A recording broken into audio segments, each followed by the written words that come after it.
My home style कुकिंगे सबाइके स्वागत। आमी आज के आपनादेर शेयर करब आटा दिए तंदूरी रुटी।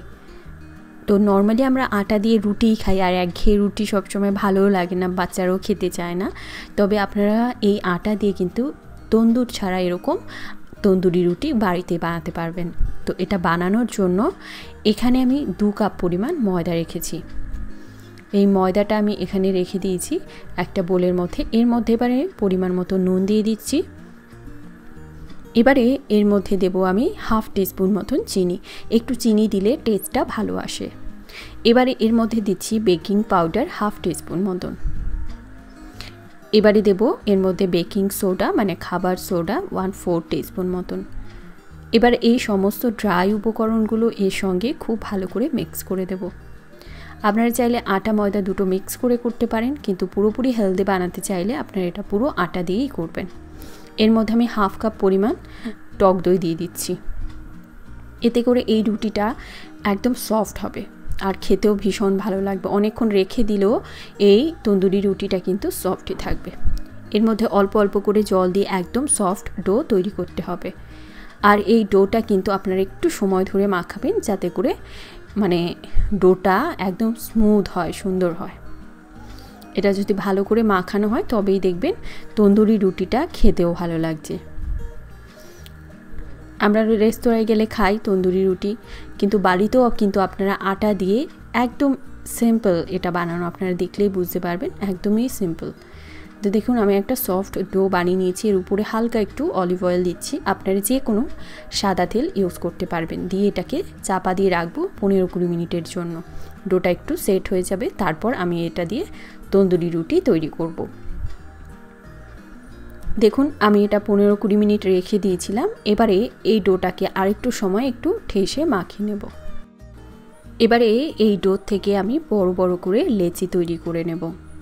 এই লেচিগুলো নর্মাল পরোটা আমরা বানালে যেরকম সাইজ করি তার থেকে একটু বড় করতে হবে লেচিগুলো। দেখুন এবারে আমি এই একটা লেচিকে সুন্দরভাবে বানিয়ে দেখাচ্ছি কিভাবে করতে হবে। প্রথমে এটাকে একটা সুন্দর গোল বল বানিয়ে নিলাম। এবার এটাকে বেলে নিতে হবে। তো রুটি করলে যেরকম সাইজ করি আমরা মানে পাতলাটা রাখি, তার থেকে সামান্য একটু এটাকে মোটা করে বেলতে হবে। এবারে যে কাজটি অবশ্যই করতে হবে, এবারে এই রুটির উপর দিয়ে এরকমভাবে জল আমি এরকম ব্রাশ দিয়ে লাগিয়ে নিচ্ছি। আপনারা হাত দিয়ে করতে পারেন যদি ব্রাশ না থাকে। এই কাজটা কিন্তু অবশ্যই করতে হবে। আর এই ভেজা দিকটাকে আমি চাটুর মধ্যে লাগাবো। তো এটা কিন্তু যদি না করি তাহলে কিন্তু এটা তন্দুরি রুটির মতন ওরকম হবে না। এটা উল্টাতে গেলে পুরো তাওয়া থেকে পড়ে যাবে। আর তন্দুরি রুটির একটা সাইড যেরকম পোড়া পোড়া থাকে, তো সেই ব্যাপারটা আসবে না। তো তাওয়াটাকে খুব ভালো করে গরম করে জলের দিকটাকে নিচে এরকম জোরে দিয়ে দিতে হবে তাওয়ার মধ্যে। তারপর যেরকম লো আঁচে করতে হবে, যখন এটা একটু ফুলে ফুলে উঠবে এরকম উঁচু করে এরকম উল্টে এটাকে বানিয়ে নিতে হবে। সব দিক ঘুরিয়ে ঘুরিয়ে করবেন যেন সব দিকে সুন্দরভাবে হয়। তো উপরের দিয়ে এবার একটু আমি বাটার লাগিয়ে দিচ্ছি। সুন্দর করে বাটার লাগিয়ে তারপর এটাকে তাওয়া থেকে তুলে নেব। এটা আপনারা চেষ্টা করবেন ননস্টিকের তাওয়াতে না করতে।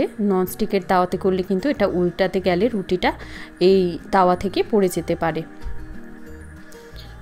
দেখুন এইভাবে এবারে তুলে নিয়েছি। আমি আপনাদের কেটেও দেখাবো যে এই তন্দুরি রুটিটা কতটা সুন্দরভাবে সফট হয়েছে। আর পুরোপুরি রেস্টুরেন্টে আমরা যেরকম খাই ওরকম। তো আমার কথা মতো আপনারা বাড়িতে একবার করে বানিয়ে দেখবেন, আশা করি সবার খুব ভালো লাগবে। এটা আমি স্পেশাল চানা মশলার সঙ্গে সার্ভ করেছি। তো এটার রেসিপি অলরেডি আপলোড করা আছে, আমি ভিডিওটা শেষে আর ডেসক্রিপশন বক্সে লিংক দিয়ে দেব। তো বাড়িতে ট্রাই করবেন, আমাকে জানান কীরকম লাগলো। ভালো লাগলে লাইক করুন, শেয়ার করুন আর আমার চ্যানেলটিকে সাবস্ক্রাইব করবেন।